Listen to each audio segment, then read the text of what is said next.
আমরা অন্যদের কন্ট্রোল করতে পারি না, কিন্তু আমরা আমাদের রিয়াকশানসকে কন্ট্রোল করতে পারি, এক্সপেকটেশনসকে কন্ট্রোল করতে পারি, আমাদের বাউন্ডারিজগুলোকে কন্ট্রোল করতে পারি।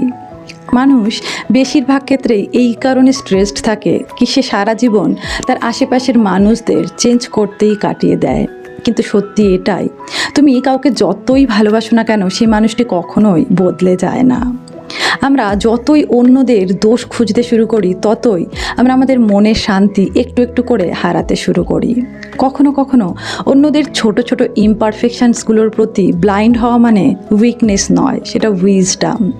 যেগুলো চেঞ্জ করা সম্ভব নয় সেগুলোকে অ্যাকসেপ্ট করতে হয়।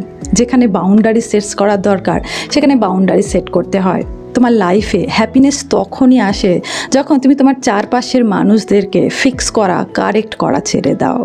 So change your expectations, not people.